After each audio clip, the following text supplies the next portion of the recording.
listeners. My name is Jamie. I use they, he pronouns, and welcome to the Gauntlet podcast. I'm joined by my co-host, Lowell. Hi, Lowell. How are you doing? Hello, my name is Lowell, he, him pronouns. We have with us this month Thomas Manuel, creator of the Indie RPG newsletter and designer of things like Blades in the Spire, a conversion of Spire to Blades in the Dark, and a solo RPG, The Spider in the City. We'll have a link to your itch page in the show notes. So, Thomas, is there anything else you'd like to tell our listeners about yourselves? Anything essential we should know before we get into the episode?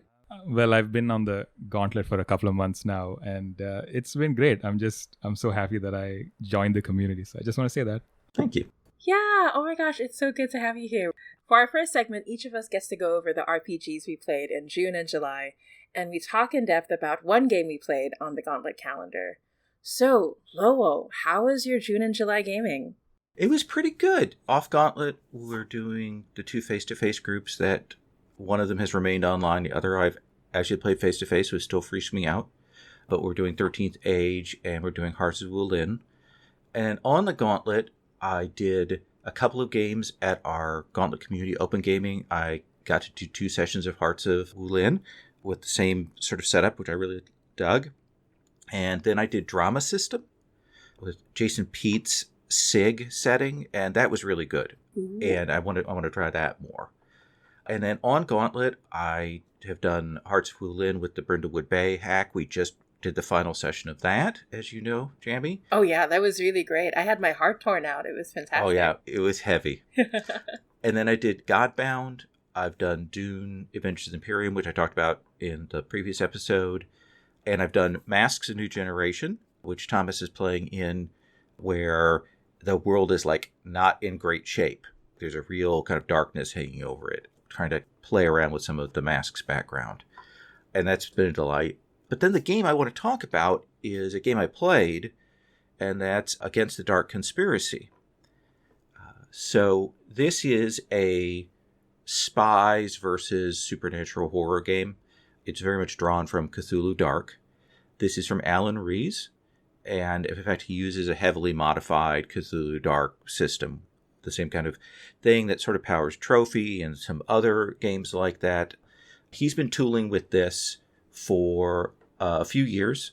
He's done Project Dark Prometheus, which is a weird World War II, and he's done Alien Dark, and he's been playing around with this for a while. This particular version we played is versus a vampiric conspiracy. So it's like Night's Black Agents. I know he's run also Against the Demonic Conspiracy and Against the Fae Conspiracy. This is all in the book that he kickstarted for Zine Quest 3. The fun thing for me, and I may have mentioned this in the last time I was on, but this particular game jumps off from a Night's Black Agents Express campaign that I ran 17 sessions of on the Gauntlet, Ooh. Like end of last year, just beginning of this one. So all the players were in that one, including Alan. Right, so it's a direct continuation of the story. Yeah. Oh, nice. 2 of the PCs died at the end of that. Oof. And of course I wasn't playing. So I got a new character, they got new characters, and then Will H. brought his character from the previous game into this one. So that was really fun. It was nice to flip the script and be able to play in a world and to see another person's perspective on it, and for them to bring the most important thing, like threads and stuff that I hadn't wrapped in my game, they brought into this and dealt with them, which was really fun. So let me talk about our conspiracy itself, what I liked. It was a delight to spin off of an earlier game. And in fact, Alan, a couple of years ago, had run Kyle Simon's Operators, which is another spy game. And I had a character in that. So my character in this game was a character from that one. So that was pretty cool. I really liked the way that it's set up. We've got very quick character creation, choice of expertise, organization. You choose your anchor, a few personal questions. Very fast character creation, yet those choices give you some rich things to play from. I really like that in the game, the sort of relationship questions are, who do you care most in the group about? Mm-hmm. And then who do you care the least about? I think that's a really interesting dynamic, and I ended up being everybody's least favorite a member of the team. Oh, definitely which was a wonderful honor. Yeah. It's a great way to set up the team and the team tensions. Plus, it has a mechanical dimension in that those connections are what you use to frame flashbacks for recovery. So, a nice combination of some RP moments with some mechanics. Another mechanic I liked is you've got anchors. These are people that matter to you in your life. And one of the high-level costs or GM moves that can happen is to put them further and further into danger. And there's some of that where you have some choice and some of the GM checks in with you. I dug it because it was very trackable and it was very present in the game. I've seen other games, even Nice Black Agents itself, kind of, these people might get in trouble. Here, you really kind of feel the tension ramp up and they're present and you kind of work them into the story. So it's a good mechanic and it's one worth stealing for other games. Another thing that's interesting about the way that Alan has this defined is we've got a split sort of prep and then mission, like they got that defined. And one of the things you can do in the prep phase for the mission is you can spend your game currency to define a challenge in the upcoming mission.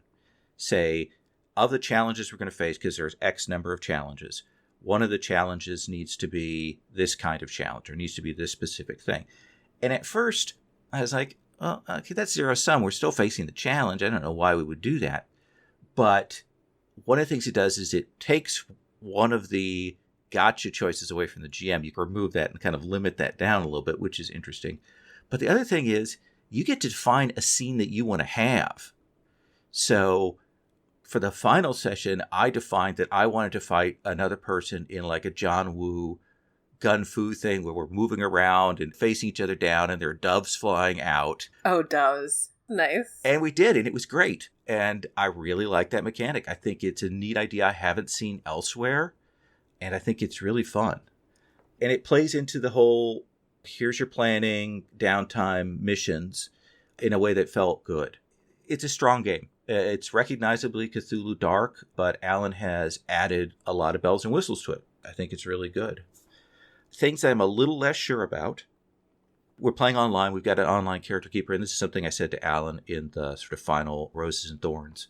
Those bells and whistles, you can get a little lost with them on the character keeper. And Alan needs to do some information restructuring on those rules pages to make it a little easier to track what are the split moves and where do we go and how do we move from this there. It's not a mechanical question. It's actually more of a display of information. There's already a lot of tabs, but I think I need one more rules tab, like split out to give it a little space. Yeah, character keepers are a real art form that are really difficult to master, I think. Yeah. And the instinct sometimes is to give the players like lots of information and lots of stuff so they can look at it, but it's very easy to get overwhelming. I had this at the Masks game. I had to kind of retool how the moves are presented because I was working from somebody else's keeper. And there's a lot of stuff on there. Yeah. It's a lot of moves in Masks, actually. Like the influence section is super long. Yeah. Another thing I'm a little bit sure about, it took me a couple of sessions to get how the dice system fully worked. You've got a base die, and then if you have an expertise, you get an extra expertise die, and then if you want to push it, you can add the threat die in. And then there's a danger die that can happen when you face particular kinds of foes. I'll admit it took me a while to get it.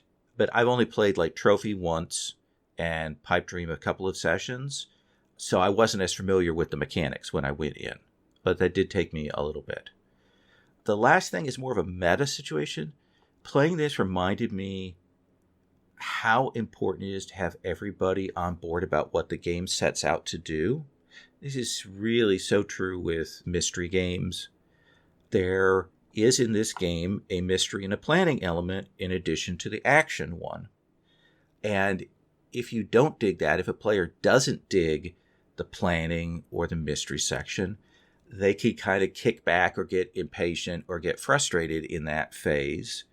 And that makes it tough for the other players who are on board or are playing with that. That's a conversation I've had with Alan, and I've had it with Rich and Rich can edit this out certainly if he wants. Rich doesn't like mystery games. And so there are certain segments of games where that's just not his bag. And he just kind of waits for that to flow past. And if it takes too long, that's a real frustration at the table. And one of the things is that it made me keenly aware of is sometimes there's a breakdown between what a player imagines or expects the game to be, and they've got a distinctive sense of that, and what the rest of the table expects wants it to be. Now, Cats helps a little bit with that. Like, that's really important to set that. But if you have that discontinuity between a player's like, well, this game has got to be this because of these things. Well, no, we've talked about that. It's not quite that. That's a tough situation. I'm not sure of the right way to handle that. Yeah, I was just going to say that it sort of feels like, let's say you have the Cats, the concept, aim, tone, and subject matter in the beginning, but it could be an example of, well, this is the color blue. This game is going to be about the color blue. And I was like, oh, yes, the color blue. But people have a slightly different idea of what the color blue is. So, yeah, I definitely feel like it's an ongoing conversation. You can think you're on the same page, and then once you get down to the details, you realize that, oh, no, we're coming at it from like completely different perspectives. Yeah. How much is a game Born versus Mission Impossible? How competent are you? What kind of access to awesome stuff do you have? These are all considerations that you can say spy genre and you can say competency, but that means a lot of different things to a lot of different people. Yeah. So yeah, it reminded me of that factor. But I'm going to say my overall takeaway, I liked it a lot. It's very cool. I did back the Kickstarter, and I'm glad I did. And it might be a game I'd try with my home group because I think it's light enough, simple enough, and a genre that people maybe don't play as much. So it'd be great to try that. Also, it reminds me, Alan is a great GM, like a great game facilitator. And so that was a pleasure to have that experience of getting to play with him. Yeah, I'm so jealous. I still haven't been in a game where Alan's a GM, but Matthew, my partner, has been in several Alan games by now. It's like, ugh. He knows. Yeah. He always has such a great time. I'm so jealous. That's my game. That's my June, July. Awesome. Sounds super fun. Thomas, I'd love to hear about what your June and July gaming look like. So yeah, I think June and July 2021 had some of the most busiest gaming that I've had in a long time. Excellent. Yeah. Off the gauntlet, I played For the Queen, The Zone, which is another kind of online game based on Annihilation, the movie. Mm-hmm. Patchwork World, a PBTA game. I've been dying to play The Zone in Patchwork World. I'm so jealous. Anyway, go on. And I've been doing lots of playtesting, with other designers and my own stuff, which we'll talk about later. On Gauntlet, I played Brindlewood Bay for the first time on Gauntlet Open Gaming, one of those days. I've been playing awesome. Decline Oblige, Jamie's Forged in the Dark game. Mm-hmm. So good. I played Good Society, Masks, and then through the game facilitators camp, which again Jamie ran, I got to play I'm Sorry Did You Say Street Magic? Yes. Dogs in the Vineyard, which I ran as part of that camp, and Alice is Missing, which was talked about on a previous episode of this of this podcast. Yeah, I was the guy who experienced heavy bleed and had to go sleep after the game. Yeah, that was I'm outing myself to listeners. But yeah. But the game I want to talk about is For the Queen. Why I want to talk about it is because I played it with my home group. As in, they're not even a group. They're just a loose group of people that I kind of pull in when I want to play games, usually one-off. This particular group had a player who had never played any RPG before.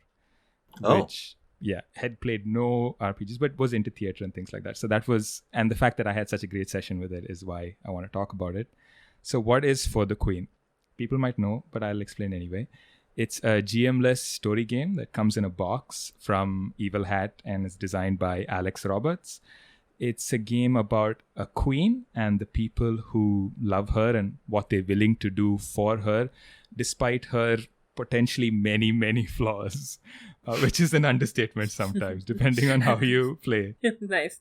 Yeah, all you do during the game is essentially like draw a card, read the prompt, and then answer it. So it's really simple. And the game ends when you draw one particular card, which is shuffled in randomly depending on how long you want the session to go for. And that card essentially says something like, the queen is ambushed, do you defend her? And the idea is that over the course of the game, your relationship with the queen has been changing, and you answer that question and you're deciding whether you still love her, which is assumed at the beginning of the game, or whether your feelings have changed and you want to walk away from this relationship. What worked for me was that, first of all, it was so easy and simple. Because I was playing with someone who had never played a game before, I could tell that they had no trouble. They got it immediately. And I really think that asking questions and answering them is the real building block of story games. Right. Trad games might have different rubrics, but asking questions and answering them about the fiction is the building block. So it's a great game to start with. Oh, to like build that muscle, right? Of Yeah, like story yeah, gaming. yeah. Ooh, yeah. So my favorite moment of the session was a moment that this new player who had never played a game before initiated. That's a rare thing, right? In a mechanically hefty game, it's hard for a new player to come in and be the star of the show. Whereas in a game like this and other kind of rules light games, like, that is possible. Oh, that's such a good point. And another thing that I really liked is at the beginning of the game, you choose a queen. What that means is essentially there are a bunch of different illustrations that you're looking at, different cards, and you cycle through them, and the group as a whole picks one to be the queen for that session. And what I like about it is that what it does is it sets tone. Some illustrations are darker, some are lighter, and it's a subtle way of getting the group on the same page. Another thing I like is that it's highly replayable. You shuffle the prompt cards, so there's always a different order. And the order does, while it might not affect the final story so much because you might get to every prompt eventually, what it does is it really changes how the game feels as you're playing it. Like, if you get a card early that says, what did the queen do to hurt you? The rest of the session feels really different than if you got that card right at the end, where it feels like, oh no, the queen hurt me too. You know, you can have this kind of blissful, happy relationship that gets twisted at the end, or you could start out with this kind of problematic relationship. So yeah. And like, regardless of the order of the prompts, you almost always are going to get this kind of rich tapestry of relationships between all the characters, which is a really hard thing to do for a game without character creation, right? It doesn't have bond mechanics. It doesn't ask you questions beforehand. It just happens through play, and it almost always happens regardless of whatever the rest of the game is. I know some people have played this game in a very like comic way, right? They discard all the queen cards and they go like, the queen is a cat, and then they play the game, and you will still end up with such like, heavy relationships between all the player characters. So I think that's really neat. Awesome. What didn't work so well was the fact that we were playing the game on Roll20, which is really not designed for cards. Ooh. Yeah, it's the only digital version of the game that you can buy, because Evil Hat don't have a PDF only version or anything like that, which I get. I mean, it's a game that is meant to be a physical box. Right. But we didn't have a choice, circumstances being what they are. We had to use this kind of digital version. So what I did was, since every single player at the group except for me had never used Roll20 before, was I just shared my screen and I handled all of the Roll20 side. I drew the cards. Oh, that's smart. Yeah, I smart. Zoomed in. I recommend this as the way other people should do it as well. Like, just sharing your screen works beautifully. The only gameplay thing that I struggled with slightly, I think, is the fact that because there's no character creation, like, you start playing without knowing anything about your character, including their name. If you're used to role-playing games where you kind of figure stuff out beforehand, that is kind of awkward, You might have the first question at the end of it, people go like, yeah, but what's your name? Like, who are you really? Like, and the game doesn't want you to answer that, right? It wants you to kind of tease that out through play to some extent. I mean, if someone asks you, you can answer, I guess, but I think there is some value in, I mean, the whole game is discovering your character. And there is this kind of, it's easy to fall into the trap of immediately going, but just tell me who your character is at the beginning. Mm-hmm. Is it supposed to play out like one of those art films where you see the characters and their interaction with the queen, but only someone mentions their name later, right? Like, I don't know. That's the kind of vibe I get. Yeah, I like that. Yeah. It isn't like a very plot heavy game, right? Like people are just answering questions. So you're just in this one kind of surreal, like long moment till the moment ends when the queen is ambushed. I really like this game, and it is my number one choice for a story game to introduce new players to. I stand by this opinion very strongly now.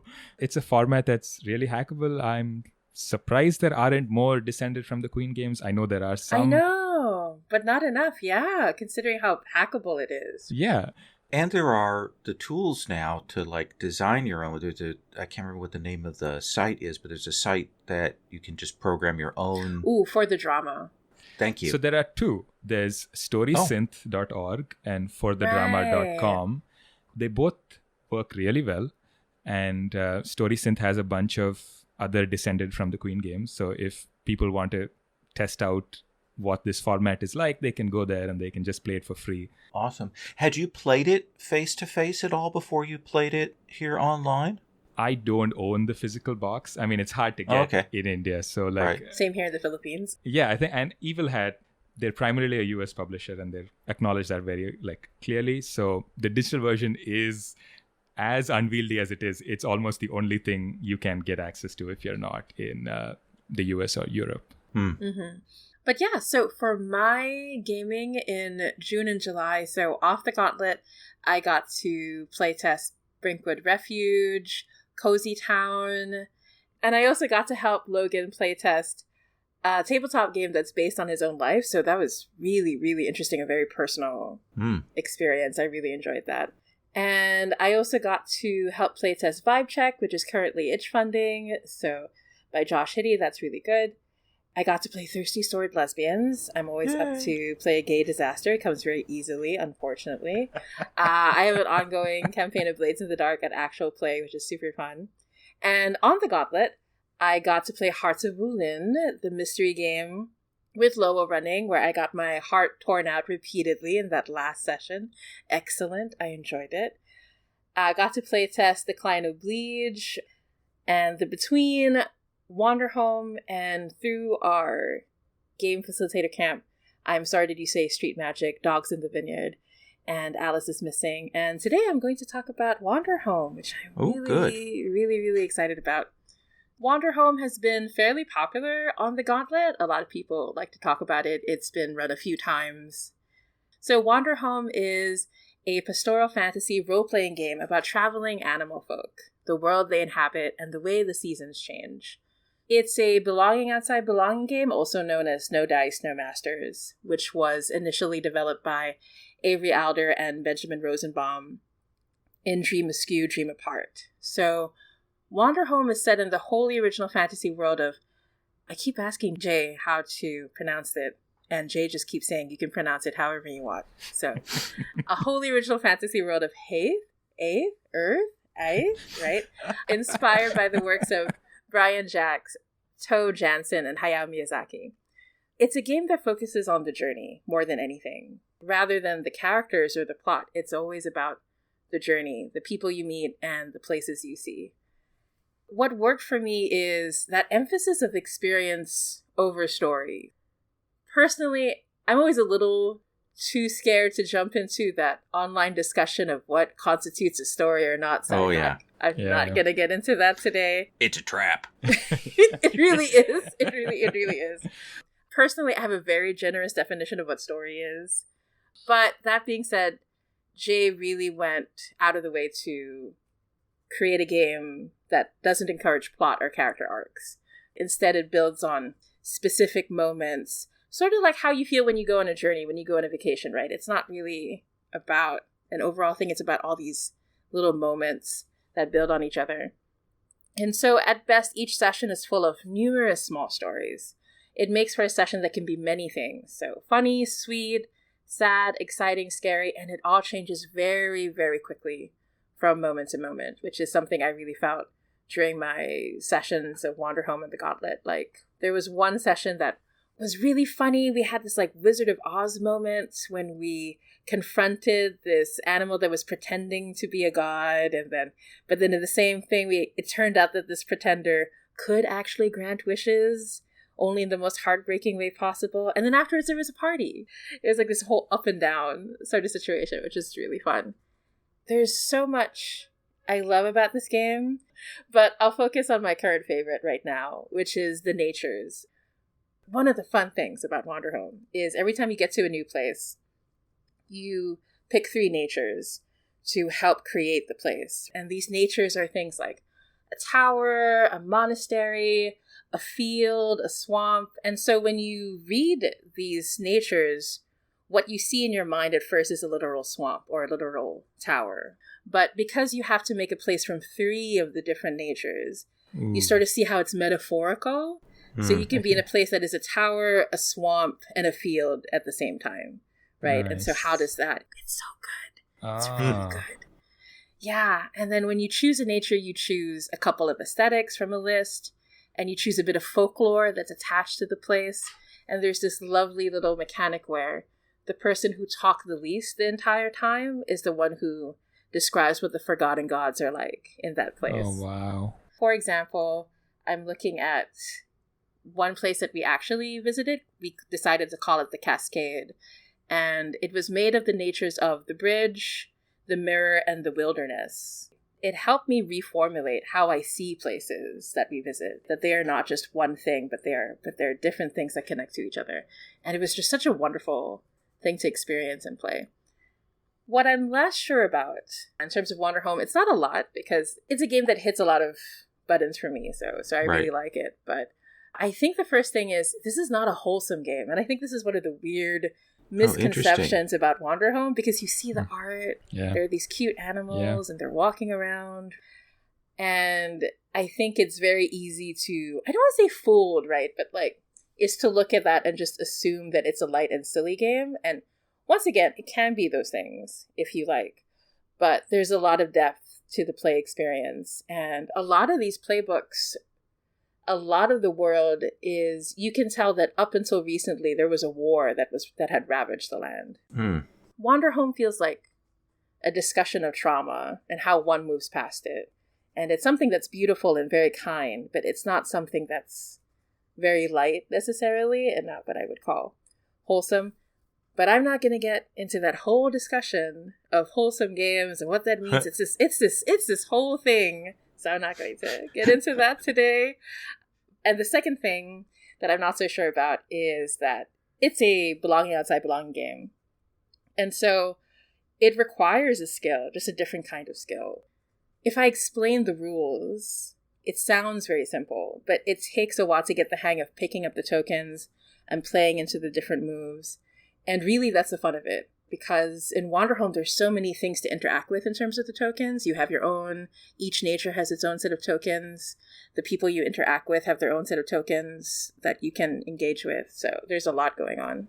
Now, let me ask you this, because, of course, we've had this conversation about GM'd versus GM-less belonging outside belonging games. Balik Bayan, I love the GM'd version of that. I know there are some people who feel very strongly about that. Is this game... Is it set up to be purely GM-less, or are there options for GMs? Or is it push back against the possibility of GMs? Let me put it this way. So with J-Dragon, when someone suggested... Okay, I suggested it. I was a consultant. So when I suggested putting in examples in the game, at first Jay was like, but I don't want to tell people how to play the game. Like, I'll tell them the different options. So you can play with a guide or without a guide, or you can play with a guide who has their own playbook, but it's mostly a guide, right? Like, it's very open to how you want to play it. And I think it's because Jay comes from a background of playing a lot of games with a lot of different people with different backgrounds, right? It's not the same, like, it's not like us, like, super dedicated TTRPG people around the table who are super serious about this. Jay plays with a lot of people from different walks of life. And so I think that's what Wanderhome is pushing towards. That being said, I think it shows in the mechanics. It's very, very easy to be a guide, because when you create NPCs, there's a mechanical aspect to it. Like, you choose traits, and that creates different things that they can do, different moves that they have. So it's very easy to be a guide in Wanderhome, but it's also just as easy for everyone to take turns being the guide and for everyone to set aside their playbook, quickly pick up a character, and then put that aside. In my games of Wanderhome, I would play an NPC as often as I would play my own character. Oh, okay. But that's what I was comfortable with, because I'm like a true blood GM. I just can't get the GM out of jammy. All right. But it's very interesting. I do feel like Wanderhome really addresses that conversation head on. I think that's an ongoing conversation as BOB continues to expand. Because like with Budak Bayan, for example, I'm going to move it towards being a GM game period. Nice. Versus like right now where it's kind of like in this in-between place. So but that's how I decided to approach that one in particular. Gosh, I just want to say that was such a beautiful description of Wanderhome. Like, I wasn't sure whether Wanderhome was the kind of game that I would enjoy. You talk about like serious TTRPG. Like, I'm here to win at story, right? Like, that's like I get together my friends. We're like, we're gonna win at story, you know. So, and Wanderhome didn't seem like that kind of game. So, but absolutely right. When people describe it as fluffy or whatever, that wasn't exciting to me. But this is. So I'm glad I got to hear that. Oh my god, I was so glad. I was so glad. Yeah, don't worry. I was power gaming while I was playing Wanderhome, right? So, I was like, I'm gonna play into this token. I always joke about how much I power game with BOB games. So. And Wanderhome gives you many tools to power game with. Yeah, so my main takeaway is it's a beautiful game, from design to writing to art to experience. I think the idea of a TTRPG dedicated to being beautiful in all aspects is something I could talk about forever, but I won't. And I feel like this game blurs OSR, story game, belonging outside belonging, and everything else to deliver a really singular role-playing experience. I think it's so fascinating. And I need to get my own campaign going, because I feel like you can play Wanderhome in just one session, but the whole point is to journey and to see the different places, and then there are all the seasons that also affect how things work. So the idea of like you can come back to the same place much later in a different season really appeals to me, especially because I live in the Philippines and we only have 2 seasons. We have hot and wet, and that's it. So when we were playing Wanderhome, I was like, can you please play in the winter version of Wanderhome? I want to live vicariously through this game and imagine snow. But yeah, so that was Wanderhome. Awesome.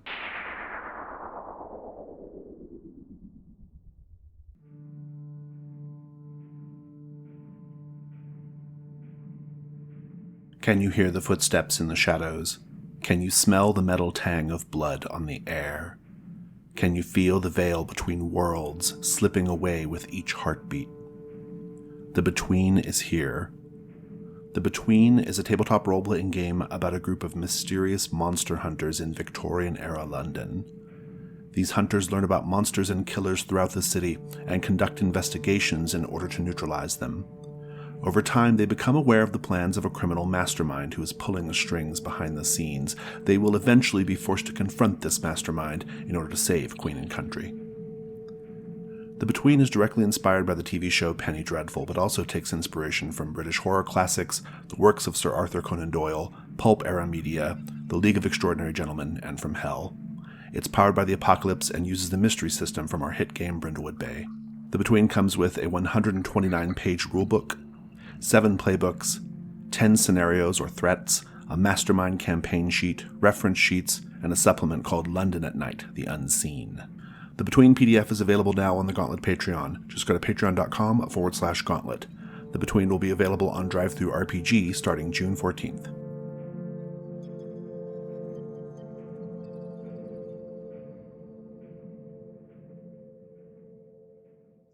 Listeners, in our second segment, Thomas will be talking about a topic of his choice. So, Thomas, what did you want to talk about with us today? You know, we had 2 options. I could have talked about my newsletter at great length, which comes out weekly, but I did not choose that because I'm just going to assume that everyone could just go to ttrpg.substack.com and learn all about my newsletter by yourself. Which you should. It's a really, really good newsletter. We'll have links in the show notes for your newsletter. Thank you so much. So what I want to talk about is playtesting and playtest meetups. Aaron Lim, who's a Malaysian designer, had this task that he set himself to play 100 playtests this year. Wow. Yeah, that's... Yeah, it's an ongoing thread on Twitter. Yeah. 50 of his own games and 50 games by other designers. Now, this includes board games and things like that. So it's a bit more doable. Talking to him, I propose that we start fortnightly playtest meetup, which would be at a Southeast Asia friendly time. So for almost 2 months or 3 months now, we've been meeting every second Tuesday in the evening, a bunch of designers, mostly from either Malaysia or India, and we play each other's games. And there's this sense, I think, the sense I had for a long time was that playtesting was like work. The thing that you want as a designer is to kind of get that game out and have it published and let other people play it. Like that's the fun you're looking for, or that's what gives you joy. But through this process, like I've discovered that playtesting is having other people play your game. It can be really fun. You can be playing while playtesting is what I kind of discovered, and I'm really enjoying, because I think what happens is that we bring really small pieces of games sometimes. Like I think a lot of designers don't have the social infrastructure to be able to test games a lot. Like you can come up with like, I want to roll the dice like this, and then the only way for you to test that is to design a whole game and then play that whole game. Whereas these meetups lets you come in with like, oh, I have this mechanic. Oh, interesting. And you can bring that, and other designers will look at it and they'll roll it and they'll be like, oh, this is how I feel, and things like that. So it gives you that feeling of when Vincent Baker talks about like in the middle of designing a game, he goes and calls his kids over and they roll the dice for 10 minutes and he goes, okay, this is working. It lets you do something like that. Mm-hmm. And it's really changed how I think of design as a whole. And, you know, that's for designers, but also for players. I think playtesting is really amazing for two reasons. One is that designers like love you when you do it. Like if you It's true. If you come to their games, to their playtests, and you work with them to playtest their game, it's something that they really appreciate, and you get a game out of it, because playtests, sometimes they fail, but most likely you are not playing the bad version of that game. You know, you are playing the good version. And also because it's a playtest, it gives you permission to be sloppy. To me, like being sloppy, like being messy is like a really important part of this hobby of ours, because I think there's a lot of fear of not being a good enough performer or not having a polished enough presence in a game, which really hurts free-flowing kind of play. And like when you say like, oh, the mechanics of this game, like they aren't done, and you go like, oh, okay, cool, so maybe I can be kind of bad at this game, right? Like that gives you sort of that permission. So I think, and I know both of you have spent ages playtesting games, so I'm really interested in whether like over the months of play, like how you feel when you're playtesting games along. Because I have the feeling that you two already know a lot of this, like, you know, in the sense that you're not like rushing to have the game published, because playtesting is play. Like, would you agree? For me, I have loved having the gauntlet around to go, oh boy, there's this game I have an idea for. I'm going to hack Changeling into PBTA, and we're going to throw this garbage thing up there, and we're going to iterate on it, so and beautiful. it's super fun. I mean, Hartsu Lin started as, hey, this is a game I want to run. And I got brave enough to just go, oh, I'm just going to write it, and we'll see. I think I can get it to work for a few sessions. And that's all I want. And then to try it out. And I think Jammy's taken that even further. Yeah, I have taken full advantage of the Gauntlet people. Thank you very much, the Gauntlet. No, but it's true, because before the Gauntlet, I was already designing a lot of smaller games, because there were many factors, but one of them was I couldn't get a consistent playtest group together for more than like a session or two. Yeah. Because in general, it was hard to get a group together for more than a session or two. So So I specifically had to make games that would fit that. And so it wasn't until the Gauntlet, where we have several series and campaigns going on here, that I was like, maybe I can make like a longer game. When Lowell was playtesting Changeling the Lost, I was so inspired by it. I love that game so much that I created 3 games from it. And one of them was Apocalypse Keys. But I really agree with you, Thomas, in that playtesting is so much fun, because some other designers are like, I've seen your YouTube and you just playtest way too much. Oh, wow. But I don't see it. I mean, it is work. It's still work, but it doesn't feel like it, because it really feels like play. Like, When I was working on Apocalypse Keys early on, there was stuff where people were like saying, can we go into negative tokens? Like that sloppy part you were talking about. Can we do this? Can we do that? I was like, sure, it's a playtest. Let's do it. But yeah, playtesting is so much fun. Some of my favorite moments in Apocalypse Keys is from those playtests when the game was at its roughest moments.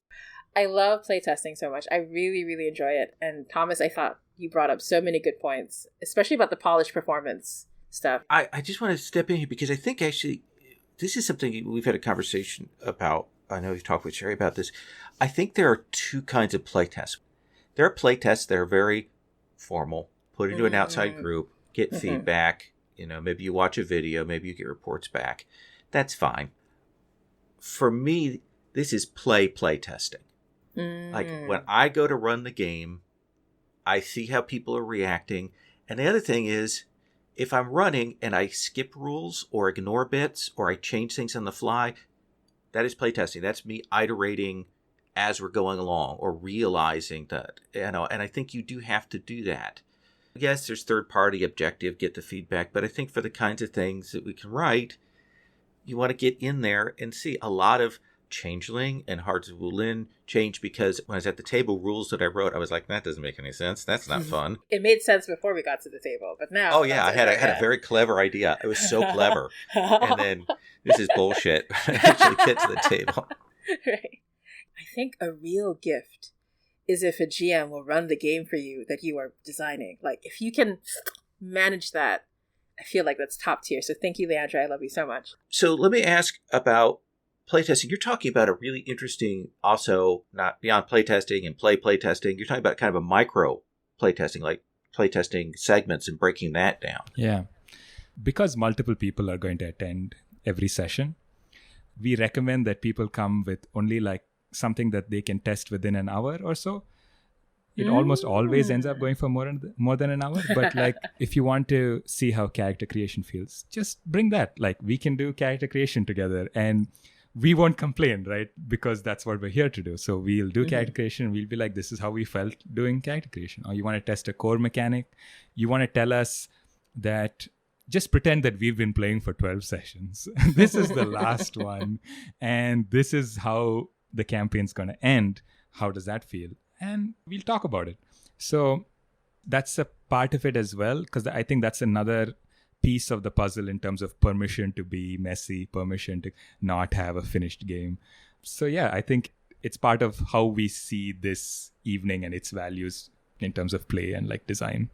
And this is something that is open to anybody. So if it happens over Discord, on the Session Zero Discord, so if you want access to it and you want to join, like, you're free to reach out to me on Twitter and I will give you an invite. Awesome. And it's something I think we can be doing more of on the Gauntlet.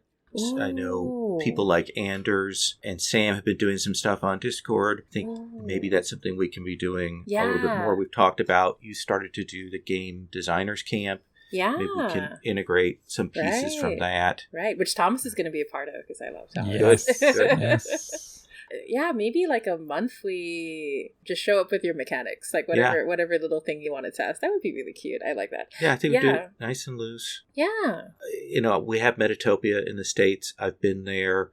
It's a little more structured, and it kind of doesn't give you a lot of guidance about what you need to be doing at those. So this could be really interesting. Yeah, because I feel like, Thomas, the way that you brought up the permission to be sloppy is super important. I think both approaches are valid, like little pieces of the whole thing. I think both are essential. Listeners, in our final segment, each of us talks about something which is creating joy for us right now.